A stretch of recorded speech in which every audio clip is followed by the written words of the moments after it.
ainda de pé. Abra em Josué capítulo 5.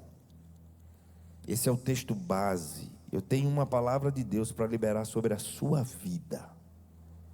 Eu quero abençoar a sua vida com a palavra que Deus pôs no meu coração para ministrar a você nessa noite. Quero pregar como se fosse a última vez que estivesse pregando, porque o amanhã só pertence ao Senhor. Amém? Amém, irmãos? Então quero ser fiel ao que o Senhor deseja falar comigo e com você. Josué capítulo 5, verso de número 9.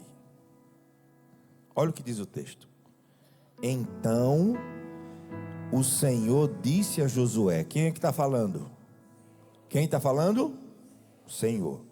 Então o Senhor disse a Josué: hoje removi de vocês a humilhação sofrida no Egito. Por isso, até hoje, o lugar se chama Gilgal. Quem está falando? Quem está falando? Quem crê que Deus pode remover a humilhação? Quem crê? Quem entende pela palavra que Deus é poderoso para mudar realidades? Você crê nisso? A gente passa pelo deserto, a gente enfrenta lutas, sim ou não? Mas chega um momento que Deus remove a humilhação. Se você crê nisso, você pode se assentar dando um glória a Deus aí, irmão. Quero ouvir sua voz. Eu quero iniciar essa palavra lhe dizendo que é Deus quem remove toda e qualquer humilhação. Eu quero ser fiel ao que o Senhor mandou ministrar a sua vida e lhe dizer que Deus é poderoso para mudar situações. Irmãos, é o Senhor quem fala. Ele remove toda e qualquer humilhação. E eu quero passear pela palavra para embasar o que estou pregando, porque não gosto de pregar com frases de efeito. A mensagem é Bíblia, é palavra. Então vamos ver se Deus remove a humilhação. Vamos ver se sistematicamente a gente vê contextos, ensinamentos, experiências que homens e mulheres de Deus viveram, onde a humilhação foi removida, onde a situação foi transformada, porque o que fica é a palavra. Diga amém. Então eu começo no Salmo de número 113, os versos de 5 a 9. Se puder botar o texto aí para a gente acompanhar, que eu não quero estourar o tempo. Iremos terminar o culto no momento exato, no momento certo. Salmo 113, versos de 5 a 9 diz: quem é como o Senhor, o nosso Deus, que reina em seu trono nas alturas, mas se inclina para contemplar o que acontece nos céus e na terra.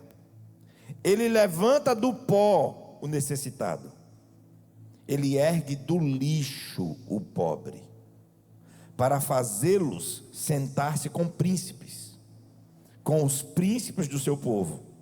Dá um lar à estéril e dela faz uma feliz mãe de filhos. Diga assim: o meu Deus é o Deus do impossível. É ou não é? Diga assim: o meu Deus transforma realidades. Viaje comigo nesse texto que a gente acabou de ler. O Senhor está sentado em seu trono, mas de lá ele se inclina para ver tudo o que acontece. E quando vê, diz a palavra, não sou eu. O que é que ele faz? Ele levanta do pó, ele ergue do lixo, é a expressão bíblica, para dessa forma, por meio da ação dele, retirar a humilhação, fazendo o pobre e o necessitado assentar-se com os príncipes. Agora também há uma verdade implícita no texto. Não se esqueça, e eu também não posso me esquecer, que da mesma forma que ele ergue o necessitado, ele abate o soberbo, porque ele vê tudo do seu trono. Então ele levanta o necessitado, ele ergue o pobre do pó e o coloca numa posição de honra. Mas também não esqueça que é verdade que quando a soberba domina alguém, o próprio Deus permite que a humilhação chegue. E faz isso porque Ele é Deus. Amém? Foi fraco. Quando disse que Ele ia remover a humilhação, glória a Deus. Vamos crer na palavra toda, irmão. Amém? Daniel vai dizer no capítulo 2 que Ele coloca e Ele tira. Ele dá vida e Ele lança na sepultura, diz a Bíblia.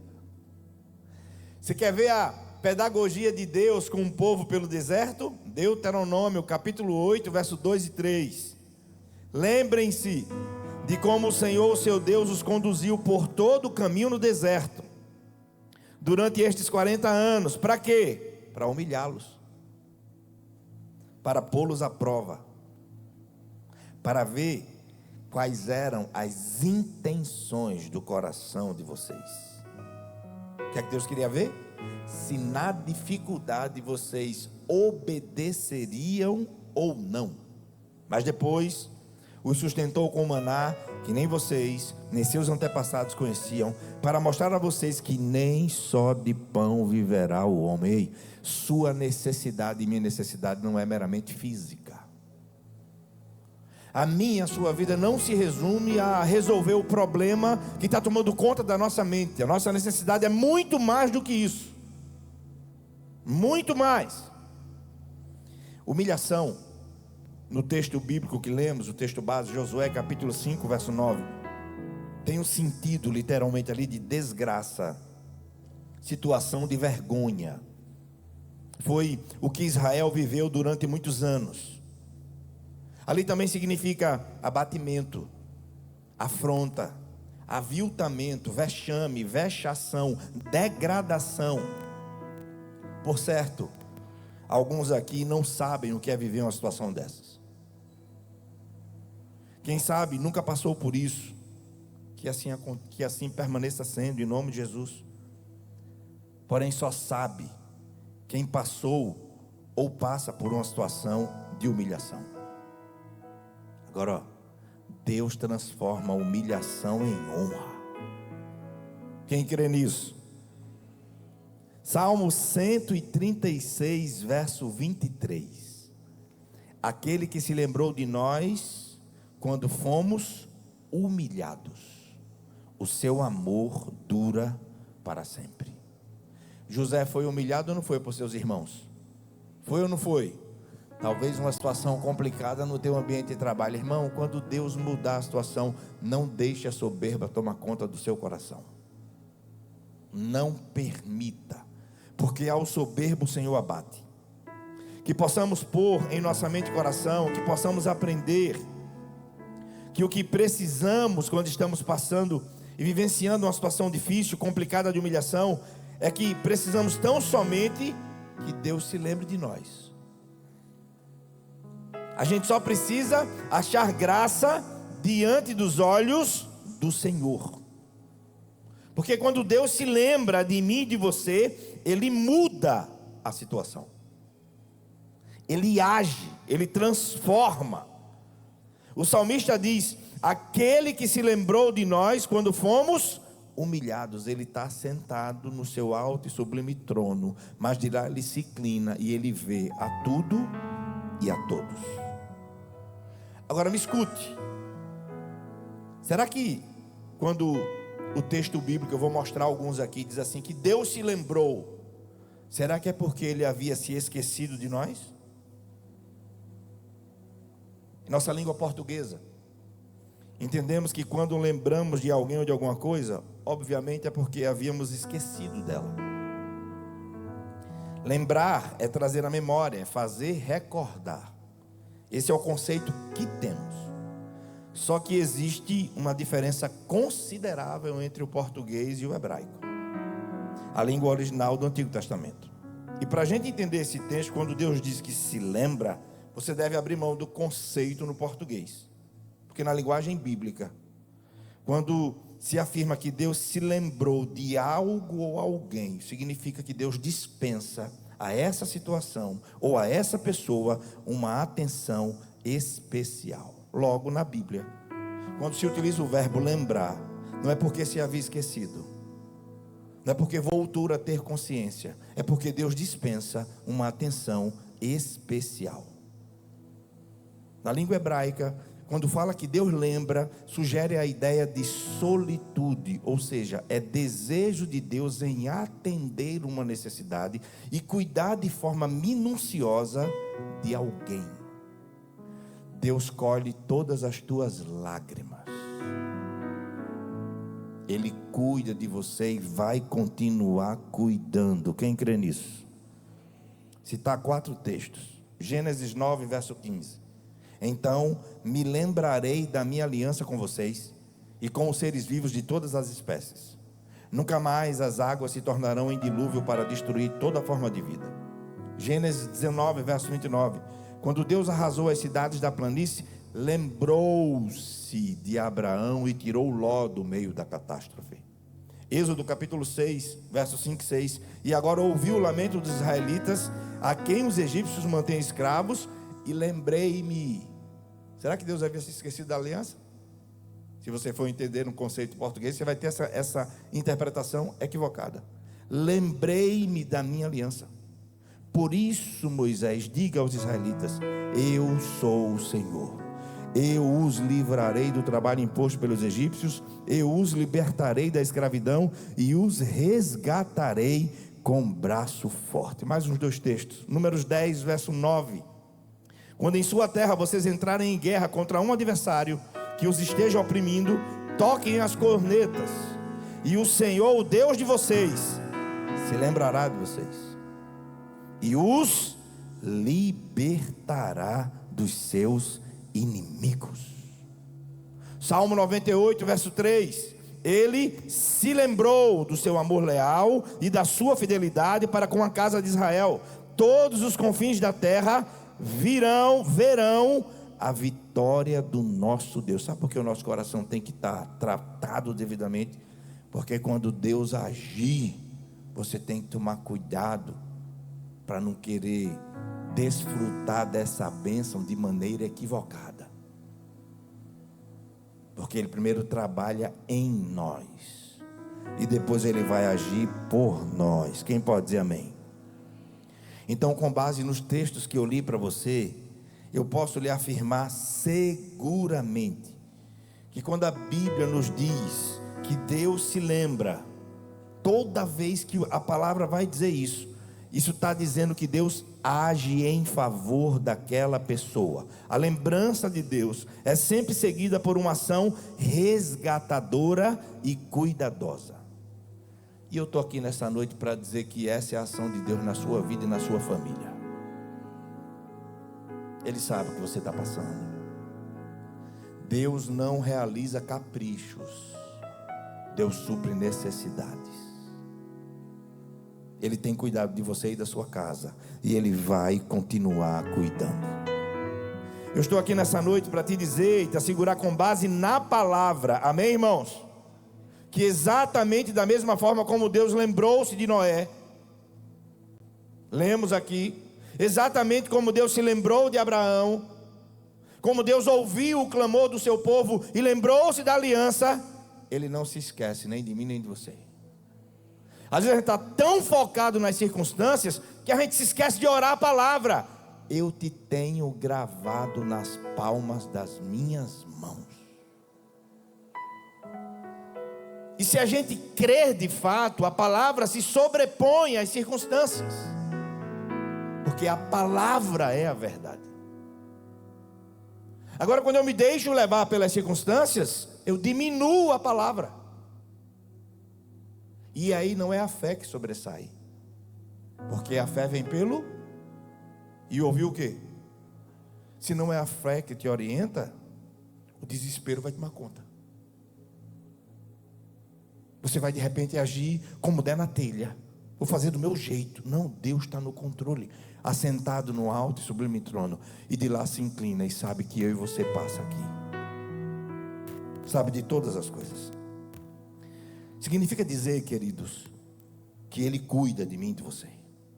Mas pastor, o dia foi difícil, o momento da vida está difícil. E Ele continua cuidando assim mesmo. Continua. Ele não perde-nos de vista Um momento sequer.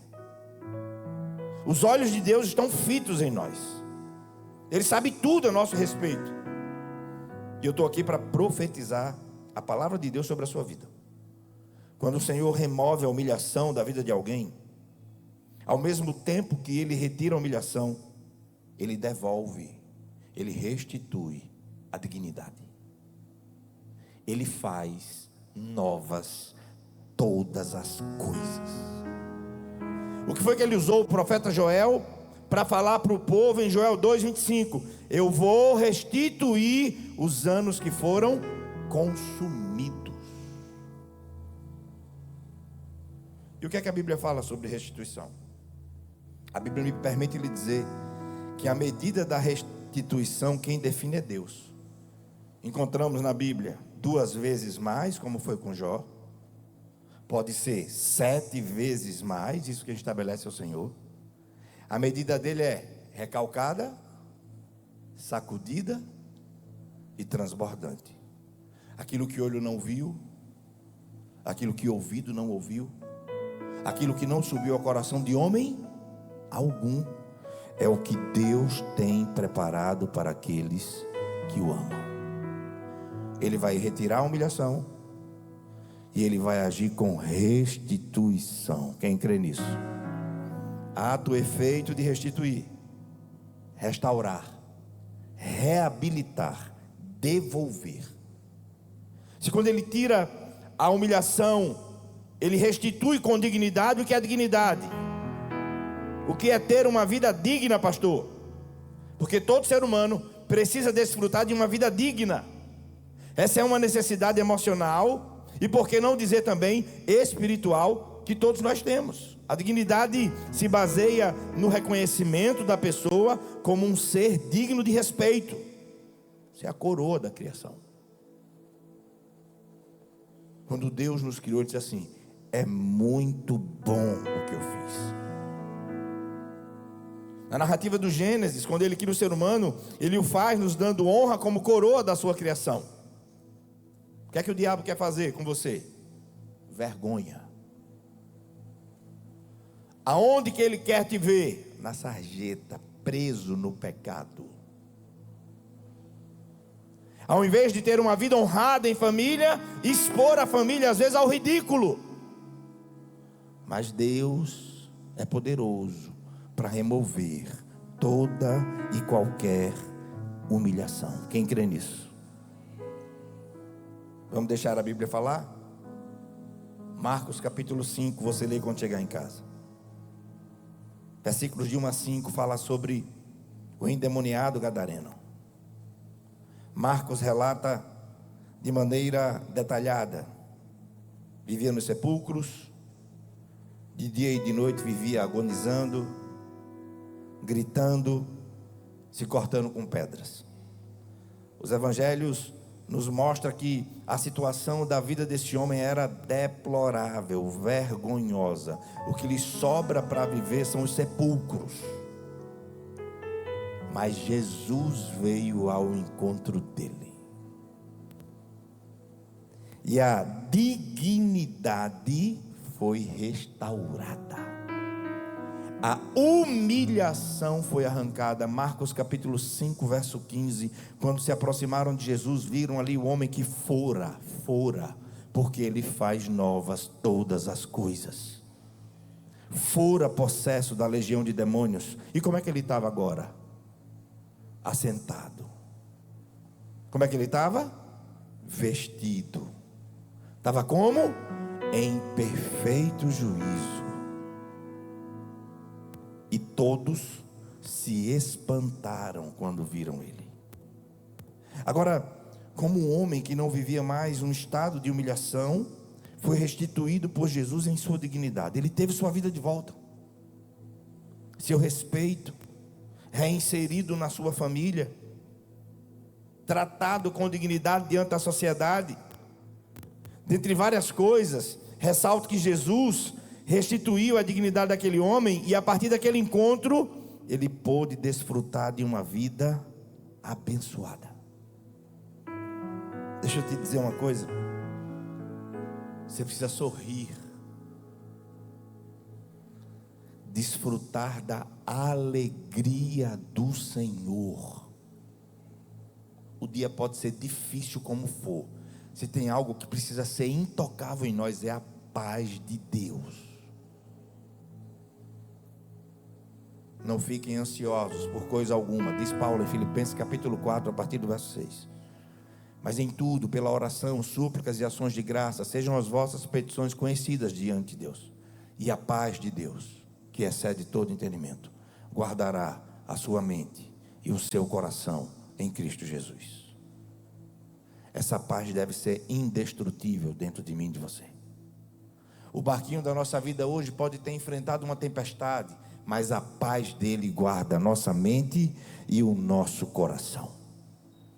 Sabe o que é que tira a paz? Sabe o que é que detona? O pecado. Uma das coisas que Davi pede a Deus para restituir a alegria no Salmo 50, para restituir na sua vida, no Salmo 51, depois de haver pecado, é a alegria. Porque o pecado quebra a nossa comunhão com Deus. Isaías 59, verso 2: o que faz divisão entre vós e o vosso Deus, o que agrava os seus ouvidos para que ele não vos ouça, são os vossos pecados. No Salmo 51, verso 8, Davi diz: fazem-me ouvir outra vez sons de alegria e felicidade. Como é que é a alegria que o mundo oferece aí? É como diz Eclesiastes 7,6: tal como estalo de espinhos debaixo da panela de barro, assim é o riso dos tolos. É passageiro, efêmero, trivial. A alegria que Deus dá é diferente, irmão. A paz que Ele nos possibilita viver é totalmente diferente. E é essa paz que eu e você precisamos. João 15, verso 11. Põe o texto aí, por favor. João 15, 11. E depois João 17, verso 13. Não esqueça que João 17 é a oração sacerdotal de Jesus. Olha só pelo que ele ora. Primeiro João 15, verso 11. Tem como colocar ou deu alguma dificuldade? Obrigado. Tenho dito estas palavras para que a minha alegria esteja em... Ei, não é alegria porque a conta está azul. Não é alegria porque está todo mundo bem. Tenho dito estas palavras para que a minha alegria esteja em... E se a alegria dele estiver em nós, não depende de circunstância. A alegria de vocês será completa. Quem quer que Deus restitua a alegria? Quem quer? Você deseja voltar a sorrir? Agora é sorrir de dentro para fora mesmo. É se alegrar apesar das dificuldades. Agora bota aí João 17, verso 13. João capítulo 17, verso número 13. É a oração sacerdotal de Jesus. Leia depois João 17. Ele ora por ele ora pelos discípulos, e ele ora por todos aqueles que haveriam de crer nele. Ele orou por mim e por você. E aqui ele diz, agora vou para ti, mas diga essas coisas enquanto ainda estou no mundo, para que eles tenham a plenitude da minha alegria. Que eu e você possamos viver essa realidade. Que eu e você não venhamos viver uma vida de lamúrias, azeda, de reclamação, que tumultua tudo, que adoece o corpo, a alma. Conhece alguém assim? Azedo. Essa não é a vontade de Deus para mim e para você. O que a gente percebe nesses dois textos do Evangelho de João é que Jesus tem para nos dar uma alegria totalmente diferente daquilo que muita gente conhece por alegria. A alegria que Jesus nos proporciona, ela independe das lutas que estamos passando. Ela é única. Não existe outra igual. Essa alegria que a gente sente, independente do momento que a gente esteja passando, é produto, é resultado de uma vida autêntica com Deus. Quer ver um profeta que fala dessa alegria? Bota aí, por favor, Abacuque capítulo 3, verso 17 e 18. Olha o que diz o texto. Abacuque capítulo 3, verso 17 e 18. Mesmo que a figueira não floresça, mesmo que não haja fruto na videira, mesmo que a safra de azeitonas decepcione, e os campos não produzam alimento, mesmo que não haja ovelhas no curral, nem boi nos estábulos. Verso 18: ainda assim, eu exultarei no Senhor, e me alegrarei no Deus da minha salvação. Sabe que fé é essa?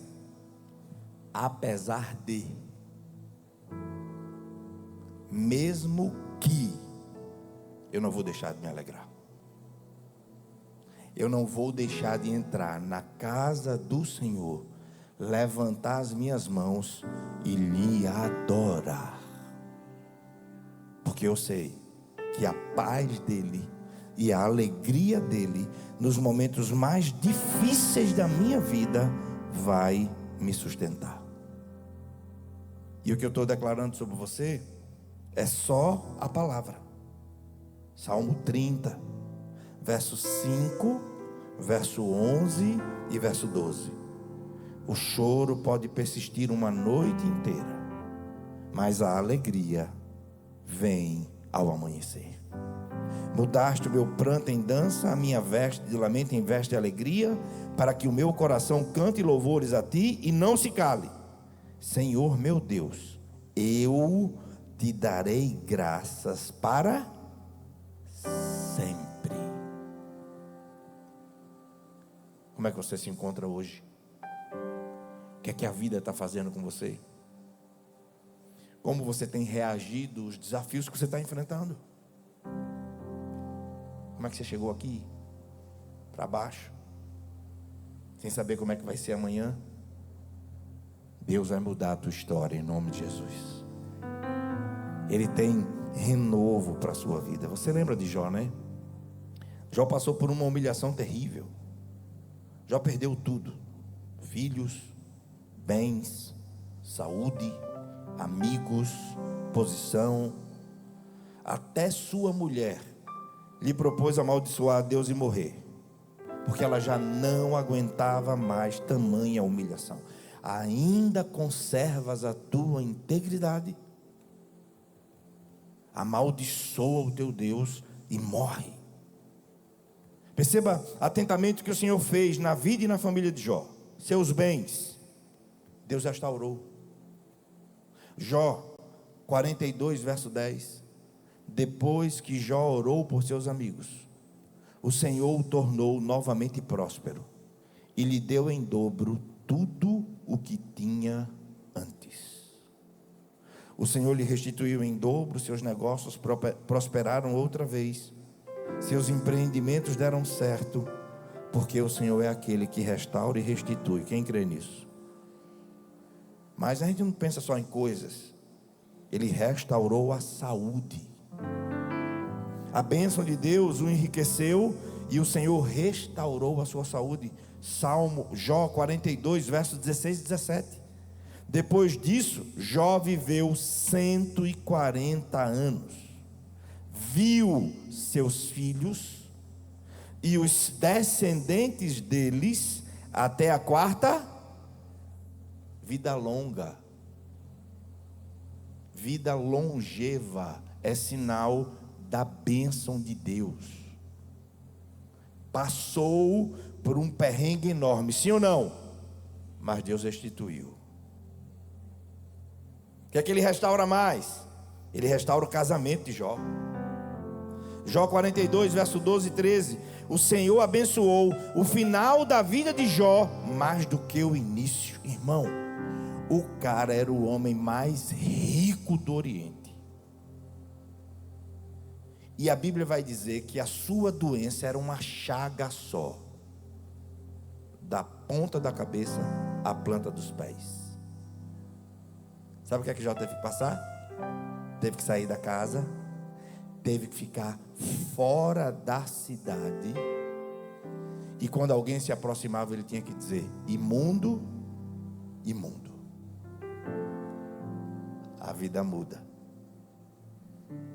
Sim ou não? Mas volte para casa hoje sabendo que Ele está no trono e Ele sabe o que você está passando. Ele se inclina para ver tudo. Agora Ele tem o tempo certo.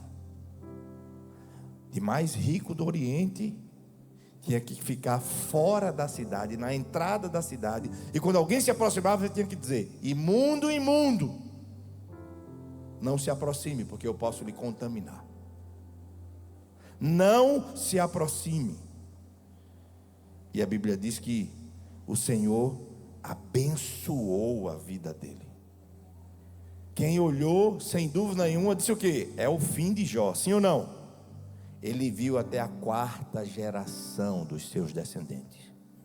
Os filhos dos filhos dos filhos dos filhos. Eu profetizo vida longa para a sua vida. A bênção do Senhor enriquece e não acrescenta dores, amém? Sabe o que ele fez? O Senhor restaurou o seu casamento. Irmão, Jó 42, verso 12 e 13, abençoou a vida de Jó mais do que o início. Ele teve 14.000 ovelhas, 6.000 camelos, 1.000 juntas de boi, 1.000 jumentos. Também teve ainda 7 filhos e 3 filhas. Aquela mulher que estava humilhada ao seu lado. E Jó disse assim: fala como se fosse uma louca.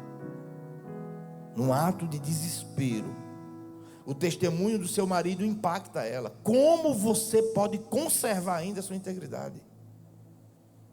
Amaldiçoa o teu Deus e morre, Jó. Amaldiçoa. E ele disse, sem ainda ter a experiência que eu quero dar destaque no final, porque ele ainda comulgava do pensamento de seus amigos, porque era o dogma da retribuição, porque ele disse assim: recebemos o bem de Deus, não receberíamos também o mal? Como se Deus tivesse mal para dar a alguém. A origem do mal é o pecado. Deus não tem nada de ruim para nos dar, mas vivemos num mundo de aflições por causa do pecado. Então temos vicissitudes aqui, lutas de sabores, é a vida. Mas com a alegria do Senhor a gente enfrenta.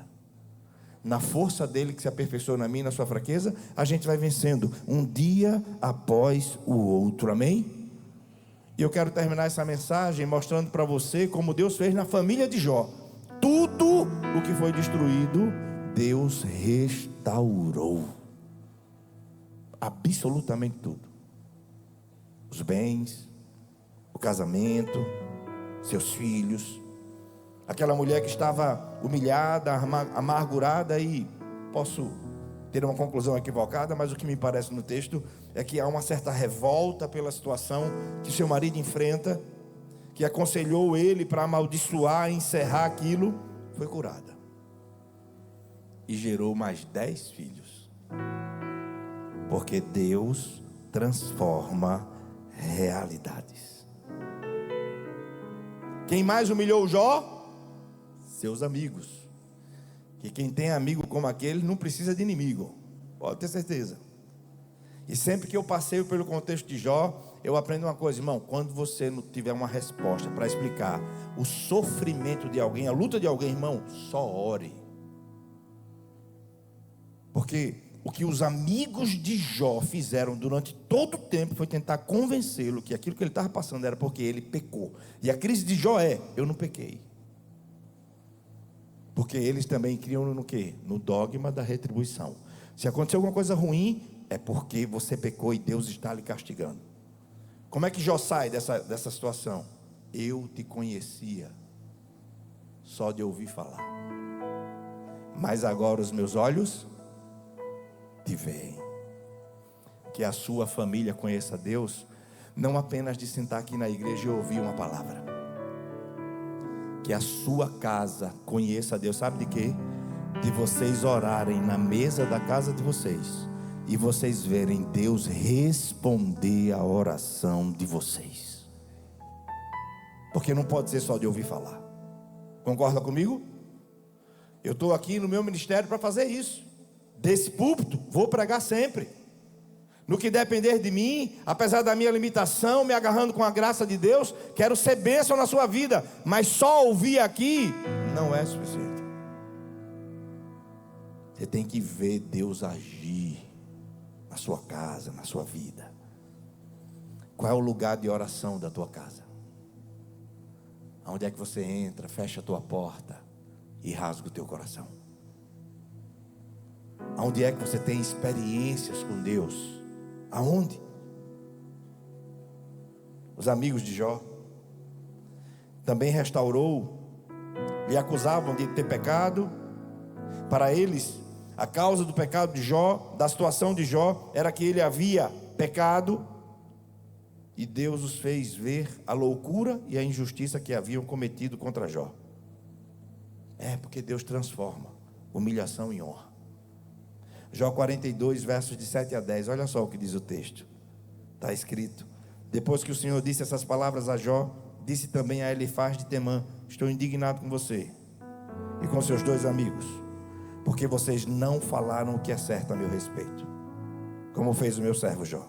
Vão agora até meu servo Jó, levem 7 novilhos e 7 carneiros, e com eles apresentem holocaustos em favor de vocês mesmos. Meu servo Jó orará por vocês, e eu aceitarei a oração dele, e não farei a vocês o que merecem pela loucura que cometeram. Irmão, quem o expôs à vergonha, Deus fez o quê? Ir a ele. Se Deus mudar o quadro assim na tua vida, teu coração está preparado? Ou você vai te tripudiar? Se Deus te honrar lá no teu trabalho, te der uma posição de destaque, teu coração está pronto? Ou você vai se perder em meio às bênçãos? Porque você vai querer retribuir o mal com o mal. Deus sabe o tempo certo de agir na minha e na sua vida. Deus sabe o que eu e você aguenta e até onde a gente aguenta, amém? Amém? Mas Ele transforma humilhação em honra. Meu servo Jó orará por vocês, e eu aceitarei a oração dele. Não farei a vocês o que merecem pela loucura que cometeram. Vocês não falaram o que é certo a meu respeito, como fez meu servo Jó. Então Elifaz de Temã, Bildade de Zoar e Zofar de Naamate fizeram o que o Senhor lhes ordenara, e o Senhor aceitou a oração de Jó. Depois que Jó orou por seus amigos, o Senhor o tornou novamente próspero e lhe deu em dobro tudo o que tinha antes. Se o coração de Jó tivesse azedo, porque o Senhor mandou eles irem falar com Jó. Se o coração de Jó não tivesse pronto, porque Jó ora por seus amigos, ora mesmo. Essa semana eu particularmente fiquei bem reflexivo com o perdão da esposa do Charlie Kirk. Difícil, desafiador, mas é o que Jesus nos ensinou. Primeira palavra de Cristo durante a crucificação: Pai, perdoa-lhes, porque eles não sabem o que fazem. Quando eu vi aquele vídeo, eu concluí: isso é evangelho, não é religião. Isso é evangelho. Porque o que é perdoar? É assumir o dano e liberar o ofensor. É não desejar o mal, nem praticar o mal para quem te fez mal. Por isso Jesus diz: amem os vossos inimigos, orem por eles. Se ele tiver sede, dê a ele de beber. Se ele tiver fome, dê a ele de comer. Romanos capítulo 12 vai dizer que a vingança pertence a quem? Pertence a quem? A Deus, irmão. Só há um juiz, é Ele, não sou eu e você. Ele vai retribuir a cada um segundo as suas obras. Eu não sei o que você tem vivido, eu não sei o que você tem passado, mas eu sei que essa palavra é a que Deus mandou liberar sobre a sua vida. Josué capítulo 5, verso 9. Então o Senhor disse a Josué: eu oro para que chegue esse dia na sua vida, que Deus possa dizer assim: lembra daquela situação? Hoje eu removi a humilhação da sua vida. Hoje eu mudei essa realidade. Hoje eu transformei tudo. Quem crê nisso? Feche teus olhos.